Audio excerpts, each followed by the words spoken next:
Hey everybody, my name is James or Jim or JIMERA or whatever you want to call me nowadays. I've been doing video production and by going by different aliases on the internet for a long time. So I've been called a lot of things. So call me what you want, as long as, I'm not being insulted. What I wanted to do is I wanted to spend a little bit of time giving a retrospection, if you will, on RuneFest and my experiences, what I enjoyed, some of the stuff that I got, and an overall review of the experience to potentially help you if you want to go in the future, and maybe give a little bit of feedback to the JMod team in developing it in the future. So first off, the event was exceptional. That goes without saying. Having a space for 3,400 people that play the same game to come together and enjoy an experience that's all based around that game is insane, and to be able to share things in common with those people quite easily was wonderful. What I do want to say is that obviously my experiences are as a white male who doesn't really have any sort of additional accessibility needs, and for me, I didn't perceive there to be any accessibility issues, inappropriate behavior, inappropriate conduct from anybody, but that is obviously what I saw from my privileged space, if you will. I've had conversations with some of my friends who are female or girls or non-binary, who said that they might be concerned about going to RuneFest in the future because of the high male demographic. And what I would say is that there were a pretty reasonable number of people who were non-male identifying there, and everyone's conduct was appropriate. I really wouldn't worry about that if that's something that you're considering for the future. Starting off, I want to give a little bit of background. I want to give a little bit of context. So RuneFest was originally supposed to happen in partnership with Insomnia Gaming Festival, and Insomnia declared bankruptcy a fair few months ago now, which led to Jagex and RuneFest needing to be rescheduled and basically completely reorganized from the ground up. Some of those events and some of the planning that would have happened beforehand would have been able to transition in after the insolvency of Insomnia, but I think a lot of credit needs to be given to the fact that Jagex, with a couple of months of additional planning, managed to replan the whole event effectively, and were able to completely replan something in a very interesting, different way and in a different space. Starting at the beginning of the day, RuneFest was a 2-day event, and starting at the beginning of the day, when everybody turned up to the NEC, I think there was not necessarily a lack of clarity, but everybody was expected to arrive between 9:30 and 10 is what I would say, to be able to get in on time and to see sort of the opening talks and stuff like that. I personally arrived at 9 and was already in a probably 500 person queue at that point, and as that half hour continued, the queue kept growing and developing is the wording that I want to say. I don't necessarily think things in that sense happen to time, as far as people getting in and sitting down and so on and so forth, but I think that whenever you're planning an event of that scale, things are never going to go to time. They're just not. If you have experience in sort of event management, you'll know things never happen to time, and that's okay. As we're going in, tickets got scanned. You were given a wristband that looked a little bit like this. I will bring it slightly closer to the camera so you can see it. Obviously, depending on if you were a content creator or press, or probably some for nominees as well, you would receive different coloured wristbands. But mine obviously says player. It's quite nice. It's a memento. It's easy. Some people have given negative feedback about these because they were quite difficult to take off after the event. Some people have had thumb injuries, believe it or not, in some of the group chats that I'm in, where people have had issues with taking those off because they didn't want to cut them, because they wanted to keep them as a memento. And I think that's really important. And I think from a sustainability standpoint, that's something that has to be considered. This is what I would say is probably the standard nowadays. So the way that it works is effectively one-way teeth on the wristband. So you pull it down, and then it locks in place. Now, for a lot of music events and so on and so forth, the reason that they have these and they have them as a one-way system is so that they're very difficult to take off. Okay, you can't pass them from person to person, especially for a 2-day event like RuneFest. It's a good idea. Okay, now, would that happen with a bunch of people that play a nearly 20-year-old medieval clicking simulator? I don't know, but that's probably one of the predicaments and one of the considerations that they had to have, and that's completely okay. As you're going in, you were given your goodie bag, and I will show you what that looks like now. So, starting at the beginning, you started with the actual bag itself. The bag is actually quite high quality. I made several jokes when I was in there about it not being a Fallout 76-like situation. It's the kind of bag that says, yes, I went to RuneFest, but it's not so over the top where it feels, you know, quite nerdy and like you don't want to use it. So I think this is really well done. It's like canvasy material, so it's not like a Fallout 76 situation. It's a nice backpack. It's got loads of zips in it. It's got a slot for your laptop, if you can see that in there as well. So it is pretty good. To go through some of the things that was included in it, one thing that was included was trading cards. So to explain a lot of the things that went inside the bag, there was a series of skill chips and skilling activities that happened on the floor to either take up time between different talks or to fulfill, if you didn't want to go to one of the talks, then there was still stuff for you to do. So one of those things was trading cards. So one of the skill chip pins was to collect a set of 4 things. So either ores, logs, fish, runes, or gems. Okay, I got the rune set, and I got these after the event. So after 2 o'clock on the Sunday, you were allowed to collect them again. You had to trade them in at the time, but if you stayed until 2 o'clock on the Sunday, you could get them back. So I kept the set that I wanted. When everyone would given their goodie bag and they went to sit down and they started going through, there was sort of a little bit of a mad rush of everybody trying to set a get the set of 4, because you would start with 1 random from each thing, and that led to a lot of really good conversations and talking to people, and actually led to the group of people that I spent most of Saturday with, me meeting all of them, and they were a lovely bunch. So if you're watching, Triggs, Nat, Mike, Georgina, I think it was Georgina, I'm gonna feel terrible now. Lovely to meet all of you. Small shout out to all of you. One of the things, anyway, another thing that you got, which I didn't actually get back, was a like an A4 sheet with a how to explain it, like an anagram for penguins. So for those of you that only played OSRS and you only started recently playing, you would never know about penguins and them hiding unless you've done some of the sort of later on quests. But in RS3, there's a distractions and diversions event where you find penguins and then you receive an XP bonus, or an amount of XP for finding those penguins. And that was my perception of the event, more, less so the penguin spies that you see in a lot of the quest lines. You had to find 8 penguins that all had a letter around their neck, and then you combine those to make a word. And the word was Godsword, and that was another one of your skilling chips. It was the Hunter skilling chip. I'll show you all those skill chips in a little bit, but obviously I've not got that here because I had to give it in exchange for the chip. So there you go. Another one of the things that you'd find in your goodie bag was this leather notebook. It was produced in China, interestingly enough, but it has the monogram of the RuneFest logo on it. You probably can't see that too. There you go, you can see that, okay. Again, not really blindingly obvious and in the way, but a nice little thing. None of the pages are lined or dotted or anything like that, but it worked as a good way in case you wanted to get content creator mod signatures, anything like that. It was a good way to do that. And they also gave you, he says as he wrote through, a Sharpie. A little RuneFest Sharpie. Oh god, the blur is not going to be my friend here. You can't see it. It's got the RuneFest logo on it. It's just a little Sharpie that you can apply to a key ring or something like that. It's got a little key ring loop on the top of it, so that when you're completing some of the activities that required you to fill things in, you had a pen, and it wasn't a huge issue. That was cool, and that was great.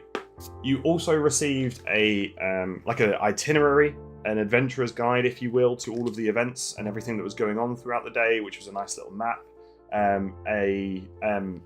It starts with what the code of conduct is and how you may be removed if your conduct isn't appropriate.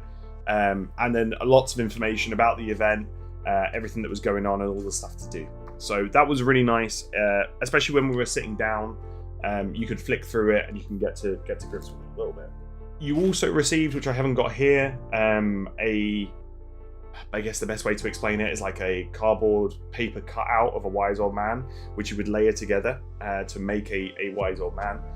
That was cool. It again acted as another one of the skill chips, the crafting skill chip, and it wasn't too difficult to put together, relatively self-explanatory. They gave you a good space to be able to do that as well. So it's just useful little stuff for those skill chips and to help facilitate those skill chips. Now, the goodie bag, some things that I want to point out that I think we're missing. I think there's a lot of negative feedback around there not being some sort of RuneFest specific code. So a lot of people who went to previous RuneFest received an item code that they could then attend and access. Because the JMods, Jagex didn't decide to do that this time, and I can kind of see that to an extent. So to my understanding, once that code goes live, everybody can use it. So it's not really that precious anyway. It's not that special. And additionally, we have to consider the fact that RuneFest had been recreated effectively after having the insolvency issues with Insomnia. So let's say that there's an item which is great for a celebration, but not really special for people at RuneFest. Because everybody can access it ultimately. It might not be worth the development and the resource time to create a new item into the game, which then doesn't really serve much of a purpose. You know, nice to have the memento, but kind of defeats the point of everyone being there and available for it. For me, let's be honest, items like that, they're great to have for probably like 5 or 10 minutes, and then they're just going to go in your bank and you're never going to use them again, probably, unless there's some sort of display function in a POH or something like that. I'm not too precious about it, but some people were quite upset about it. So back to the story a little bit. So you received that goodie bag. You then walked through, and you effectively had an army of JMods on either side, clapping for a solid hour as you would walk through from the entrance point of RuneFest all the way through and into the main hall for the opening talk. I think it's a bit cruel to make JMods stand and clap for an hour. I think it worked as a really good method to get people to move from point A to point B as you needed them to do in an event management and organisation way. But I think having all the JMods clap for an hour was quite a lot. And I got there quite early on. I can't imagine if you were at the back of the queue and you'd be standing there for 50 minutes and the JMods, they're still going, they're still committed. I can't imagine that being a great thing for them, especially for their energy for the rest of the day. So maybe a little bit of consideration as to how that happened. Also, because of the methodology of how people were moved from A to B, it meant that you went in and you saw, barrel gates, almost like the entrance to the castle, and you saw a lot of the stuff that was going on, but you couldn't really properly see it or interact with it because you were kind of getting ushered through into the main hall. A shame, yes. There's ways that you could have done it which would have made it better. So let's say that you got the JMods to direct everybody to walk over Varrock Square, for example. They recreated Varrock Square with the fountains and the statues. Walk everyone across there and then walk them around the back. That might have worked a little bit better.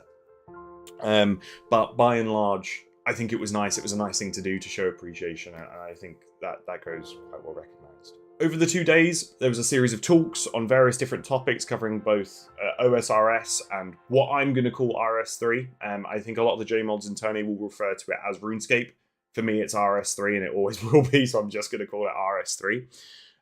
And you could dive and dip out of those as you needed to, as you wanted to, as the day went on, effectively. After the opening talk, everybody was allowed to, you were free to basically go and do what you wanted. And for many people, they went and walked into, they either instantly joined merch queues, or they went and explored the sort of 8 skill chips and stuff like that, and went to got a little bit better grips of what sort of Varrock, quote unquote, looked like, which was sort of your hub for all of the different stuff that was going on. The talks were all excellent. I think that really goes to say, I think for a lot of people, standing up on stage and talking can be really tricky and really challenging for a lot of people, especially when your day job doesn't really require you to do that at all. You're not going to gravitate towards the job because you needed to do that. So instead, I think there's a lot of credit that needs to be given to all of the JMods for putting on really great performances, effectively, really great speeches and so on and so forth. Specifically talking about the talks, I want to talk about the Golden Gnomes a little bit.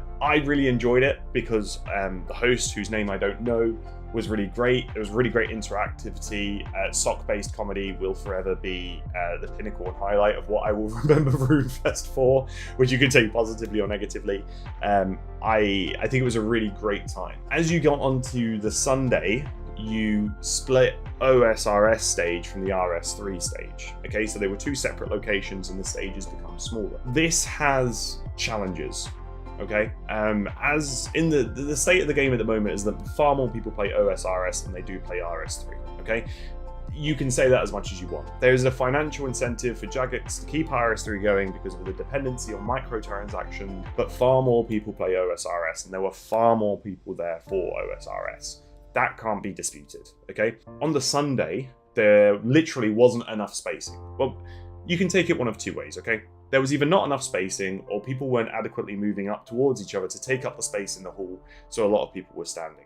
Now, I have knee and back issues. Unfortunately, I've had them for a number of years. What that meant was I was either left standing at the back of the room because, you know, yes, I was with quite a big group of people and didn't want to abandon them, but there was a lot of challenges around. There would have been enough space if everybody had shuffled in, and there was more done to facilitate doing that. You know, I think it's quite a normal thing at most concerts for people not to want to sit next to each other, and that's okay, apart from when you have issues like everybody standing at the back because there's not enough space. So you kind of have to facilitate that to an extent and getting that to happen. So after the talks, you've got the main hall, and the set dressing was exceptional. So you had a grand exchange, you had Varrock Square, you had a number of these different skill chips and little activities around the place.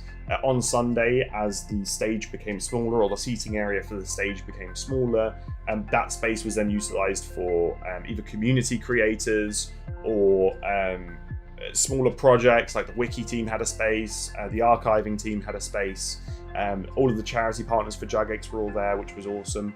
There was a lot of the space was used effectively in a number of ways, and I think that was really good as well by changing the flavour of what was going on. One piece of feedback is that as you went into sort of Varrock, as I'm going to call it, you had all of the skill chips, you had the merch stand, and you had your LAN area, which was where you could test sailing as well, which was really cool. I think a lot of the skill chips were awesome. Okay, so for a lot of those skill chips, the queues became quite extraordinarily long quite rapidly. And that means that there needs to be either a little bit of testing or a little bit of checking as time goes on to try and keep that flow going to an extent. That was partially caused because everybody, you know, you got your chips, you got your notebook, and you want to go and do your chips quite rapidly to almost get them out of the way. And so that's what created these queues to be massive. And people could have done that later on, but the issue is that some people were leaving earlier, some people weren't coming back for Sunday. It doesn't necessarily work like that. I think consideration needs to be put into both the flow and the number of people that could be hosted in those events at different times. So if you take the thieving event, okay, so the thieving skill chip was great because it was hosted in Varrock West Bank, where people normally telegrab to get, or when we were all young, telegrabbing to get, you know, room bars or ruby rings or whatever, or even for the crack the clue. And what that meant was there was effectively two people who had air staffs which had hooks on them, and they would then try and hook out items to get the skill chip. And whether you were successful or not, you got the skill chip regardless. That's not really the important point. But the point was that everybody wanted to try the event, right? The issue was with only two people going in and it would taking about a minute at a time, people would normally, there would continuously be a large queue for that event. And it's difficult because of the set dressing and stuff to create, to justify the expenditure to create more than one set, but that might have been a good thing. The same thing happened with the culinary. I can't pronounce that word. You went in, you sucked through a straw a number of different flavors, and you had to basically identify what the flavors were. Pretty cool. Wasn't perfect. It would have been nice if it was like some way, shape, or form RuneScape themed. But it was a good event. But the issue was this massive queuing system. So you had JMods having to either turn people away, or telling them to come back later, or creating sort of secondary backup queues, which wouldn't make a fire issue. Okay. Other events, there was literally no queue, which was great. So you take the another event. So for range, you had to fling a cabbage into a series of boxes. A little bit of a health and safety issue for me, that one, in the sense that there was definitely someone that got assaulted with a foam cabbage somewhere. I put money on it. But there was very rarely a long queue for that one, because you basically flung 3 cabbages into boxes and you left, and that worked quite well. So I think there needs to be consideration to the events, to making sure that they're suitable for what's going on. Ironically enough, moving on to sort of the LAN area, there needed to be a better queue system for that. It's funny. I did a write-up on one of the Facebook groups. There was some areas there was too much queuing, other areas there wasn't enough queuing. So for the LAN area, there needed to be a better queue system for either testing sailing or LAN playing or whatever you wanted to do, because for a lot of people, they didn't know how to get in, and you had JMods that were absolutely running around trying to set everybody up or log people off or reset devices to minimize security issues and so on and so forth. And what would have been good there is to sort of control that system a little bit more, and to have sort of a better queuing in and queuing out queue. There's concerns at the moment on Reddit and stuff like that about the security of the process of using the devices, because the entire operating system would be reset between each person, which is a great way to do it. But the issue is that if you didn't tell a JMod you were going, or reset in the right way, which there wasn't any instructions on how to do, your details might still be in the system, and then somebody comes along and uses your account. So I think that just needs a little bit of consideration next time in how that sort of works and happens. Obviously, there was a merch stand. Any event like this, you're going to have a merch stand. And whilst there was a lot of conversation and commentary for many people on, don't rush to the merch stand, there's going to be merch all weekend. The reality is that there was a limited amount of merch and everything sold out relatively quickly. So what that meant was I think I spent about 2 to 3 hours queuing to be able to buy merch, like this t-shirt, which I actually pre-ordered. And because I pre-ordered it, I could have bought the rest of my merch there, but I chose not to because I was with a group of people and it would have been really inappropriate. The prices were reasonable, I would say, for an event of that sort of size and for what it was, but there really needs to be a better system on how you can do the merch stuff. So whether it's pre-ordering, not only would that allow people to better financially plan for the things that they want to buy, it allows for better preparation, and you could do that in one of 2 ways. You can either do it pre-event or you can do it during the event. So like with most fast food places nowadays, you'll make your order on some sort of digital device. You will then go and collect your order, and your order is called out when it's ready. You could do something like that, and that wouldn't be unrealistic, I don't think, because that way there's not this massive flow, this massive crash at the beginning of loads of people trying to get all their stuff, and then issues later on with the merch team not really having much to do. Which was a little bit tricky. Pre-ordering online beforehand could also enable a better response to making sure everybody gets everything that they want. So I was going to buy a King Black Dragon plushie. I couldn't get it because they were already sold out, which was a real shame. But I would have loved to do that. And the thing is that every time Jagex doesn't make a sale because something's sold out, they're losing out as a business. So there has to be consideration for how they can maximize that profit. And I don't like thinking about things like that when it was just an event that we went to that was fun. But you have to consider how you would do that. And that effectively Jagex have lost out as a business there by not having things sort of prepared enough. When you're in that Varrock Square as well, another consideration is the fact that there was so much smoke all the time. So whether it was dry ice or whatever it looked like, for theming and to make it feel less like a hall in a conference center with lots of lights, they pump in loads and loads of smoke. Now, for me, I don't vape, but I have quite delicate sinuses, is what I would say. I was coughing and spluttering continuously. And that was a real issue for me. I had to continuously be drinking water and stuff just to try and keep my sinuses nice and cool, which was quite painful. But what I would say is that you could go outside and you could come back in and it wasn't really a big issue. I think just consideration needs to be done for how that can be less impactful for people, or even more so for people who might have breathing difficulties, and to make sure that you're getting that good balance. during the event, there was loads of stuff that you could obviously buy, and there was loads of stuff that you could pick up, and loads of stuff that were given away for free as well, which was really cool. So one thing that you could get was this t-shirt, which is the RuneFest 2025 t-shirt. You could have pre-ordered this beforehand and get your name on it like mine does, or you could buy it at the event without the personalization and the branding, which was cool. You could also have got a hoodie of the same form, and the hoodies were really great as well. They looked to be really good quality. I'm very happy with the quality of the t-shirts. We'll see how they come out of the wash. They should be okay. They're not just like vinyl stuck on, but they're not woven in either, so there's a chance that they do flake away. I'll have to see.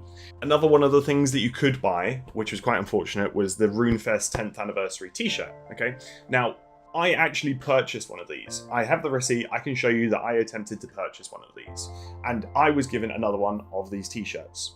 Now this means one of a number of things. One, simple mistake and accident. It happens. I didn't check it. I take liability for that. Second of, lack of clear communication on what the different products were. So yes, this is sort of the RuneFest 2025 t-shirt, but it's not the 10th anniversary one, which has got all of the dates of all the previous RuneFests on it. And when you could see into the back of where all the merch came from, you could see there was a rack with merch on it, and then a white A4 piece of paper that said what it was. So really easy to get confused there. When I went back with this second t-shirt and I said, I actually ordered this, here's my receipt, it doesn't match this. Unfortunately, they sold out of those 10 RuneFest t-shirts, which is a real shame. They're saying that you're going to be able to buy them online afterwards, but for me, it's about buying it at the event, so you have the memento of the event. But there you go. I think it might have been a slip up. I've not seen many other people complain about similar things, so life does go on. Another thing I got, you could buy a lot of the things that are available on the Jagex website and the old school RuneScape websites.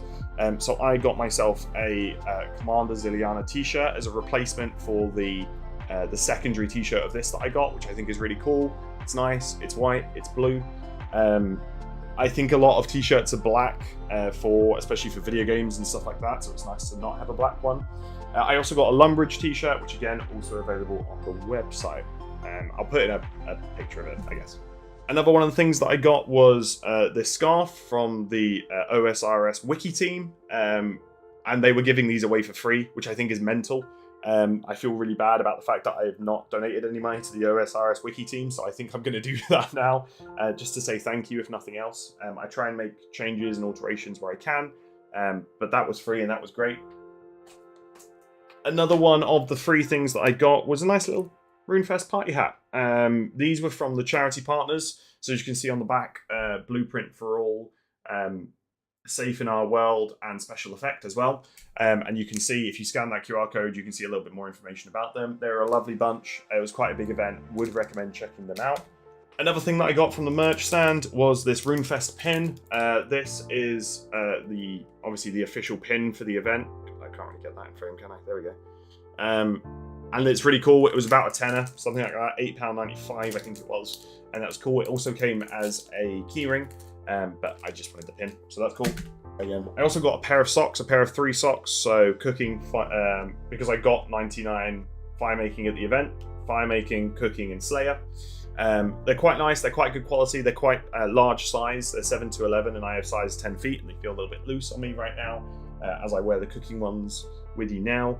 But nice, and I think it's a nice little memento of the event.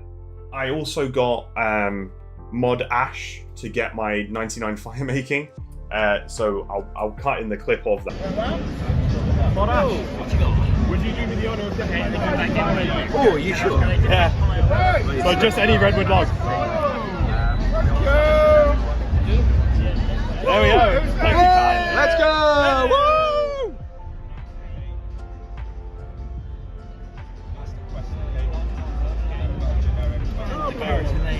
Is JIMERA, JIMERA. Yeah, I'll get the cake later. Don't worry about it.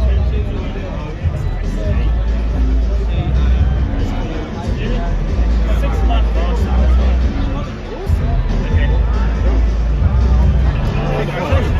Thank you so much. Thank you, man. Let's go, my man. Congratulations, dude. I got great. But basically, on the Saturday evening, everybody could queue up to get 99s or to max out or to whatever that was, and you'd get a certificate of that form. It's a nice, I think it's a nice card. It's slightly bigger than A4. It doesn't feel like A4. But for me, I think there needed to be more clarity around this. The queue was massive. People were getting turned away by security. I think there needs to be a little bit more clarity about how that process happened as well. For me, I wasn't sure if I was supposed to get the 99 before and then get Mod Ash to make me a certificate, or if I was supposed to get it in front of him, or if I was supposed to get the certificate and then go and get it. Needs to be a little bit more clarity around that as well. What I ended up doing is, as you'll see in the clip, I got him to literally do the last activity that got me 99 fire making, and we recorded that, and that was really cool. And it was, again, a nice little memento. And last but not least, I got my skill chips. So the skill chips were free. That goes sort of without saying as part of the event, but the box was £16. And I think if there was one thing that was not value for money, I think it's paying for a box which has a logo on it and a piece of foam inside for £16. That does feel like a little bit of theft, but I still paid for it. So there you go. You got one for each skill chip, and then you got one in the middle, which was to say that you collected all of them, and that was really cool. I think it was a really cool activity, a good way to keep people preoccupied with different stuff that was going on, especially on the Saturday, because as you got into the Sunday, you only had to pick up on a couple of things that you hadn't done yet. Again, cool. I think that this box should have been included in the goodie bag, 100%, because I think for £16, this has probably cost £3 to make. I don't think that, I think for the sake of the event, it would have been better to just include it in the goodie bag. The cardboard is relatively strong, it's good material, it would have lasted, would have just been nice to have it in the goodie bag. To talk a little bit wider, in general, so the NEC was good, I would say. Food costs were expensive, but they're expensive everywhere you go for this sort of a style or this sort of an event. Parking was only £5 a day when you did it in advance, and that worked quite well. The event was quite nice. Security I found to be quite good. I would say overall, I think that the event could happen again in that location, and that's not too bad. But what I would say that would need to happen is more consideration to how OSRS and RS3 are sort of juggled. So we need to, I think that needs to be thought. Overall, was it good value for money? I'd say yes. I think when you've played this game for as long as I have, I think it's good value for money for what it was. Also, I didn't have to stay in a hotel or anything like that. I'd recommend that you go if you enjoy the game, even just to trial it. And I think that more or less summarizes all of my thoughts. I really want to give a lot of credit to the JMod team. You guys did put on an excellent event, and there's a lot of credit there for doing that. Specifically, I want to say thanks to Mod River. She actually specifically helped me out. She works in IT. She helped me get some of the chips and stuff that I just wanted a second copy of for a couple of friends. And when people go above and beyond in that sort of way, it means a lot. So I'm incredibly grateful for that. But people like Mod Kieran, Mod Ash, Mod Ed, Mod Husky, Mod Mark, so many people went really above and beyond, and I'm incredibly grateful for that. So thank you so much for having an excellent event. I am going to be trying to upload more OSRS content again. I play the game far too much, and I really enjoy making videos. So if you want to drop a subscribe, a like, you can follow me on Twitch, where I'll be streaming going forward. I'd really appreciate that, but don't feel any obligation to. Hopefully you've enjoyed the video, and if you've got any questions, drop them down below. I'll be more than happy to answer them. And hopefully I'll see you around. Thanks for your time.